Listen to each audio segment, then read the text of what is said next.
आज की कहानी को सब्सक्राइब करें और बेल आइकन को दबाना बिल्कुल भी ना भूलें।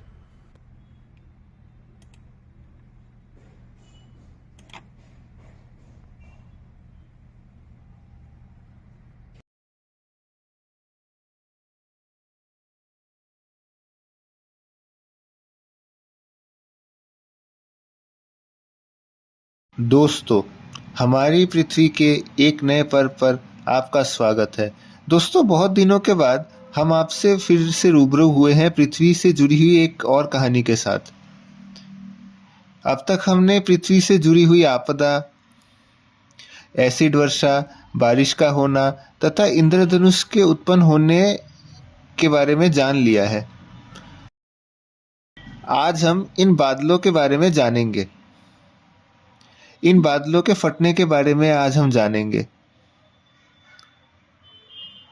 दोस्तों, हम बादल फटने की खबर को अक्सर सुनते हैं। दोस्तों, आखिर में ये बादल क्या वाकई में फटते हैं या असल में कुछ और ही मतलब है? तो दोस्तों, आज की इस वीडियो में इसको और भी गहराई से जानेंगे। कहा जाता है कि जो ये बादल है ये जल का भाष्प रूप है जो कि समंदर के पानी से बना है। इसके लिए भी पहले एक वीडियो बन चुकी है, आप लोग ऊपर आई बटन पर जाकर देख सकते हैं। हम बारिश के पद्धति को भी जान गए हैं।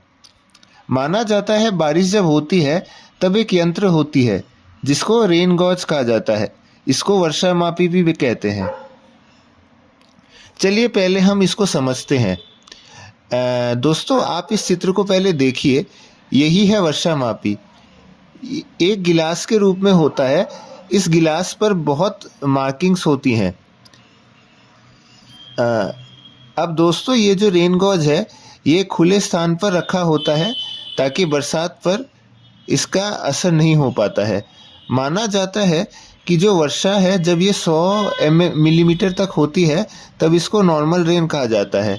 अब अगर ये बारिश 100 मिलीमीटर से अधिक होती है तब ये क्लाउड बर्स्ट यानी बादल का फटना कहा जाता है। आप लोग यही समझ रहे होंगे कि बादल वाकई ऐसे फटते हैं। जी हाँ दोस्तों, इसी प्रक्रिया को ही क्लाउड बर्स्ट कहते हैं। आप इस चित्र के माध्यम से समझने का प्रयास कीजिए। जब ये बारिश होती है तब जब इसकी मात्रा 100 मिलीमीटर तक रहती है तब इसको नॉर्मल रेन कहा जाता है। लेकिन दोस्तों, जब ये बारिश 100 मिलीमीटर से अत्यधिक और निरंतर और लगातार होती रहे तब ये बारिश का पानी नीचे ज़मीन से दूर तो नहीं जा पाता। हालांकि ये ज़मीन पर पानी धीरे धीरे जमने लगता है। तभी ये बाढ़ तथा अन्य आपदाओं के होने का बढ़ावा मिलता है। चलिए, इतनी सारी बातें तो हो गई। अब जानते हैं कि ये जो क्लाउड बर्स्ट होती है ये कैसे होती है। इसके कारण है बादलों का भिरंत होना। अब ये जो बादल है इनकी भिरंत होती किस प्रकार से है? माना जाता है ये बादल जो है ये उत्तरी दिशा की हवाओं के साथ बहता रहता है। अब जब ये पर्वत के साथ भी उसकी भिरंत होती है तब इन बादलों से बरसात होती है।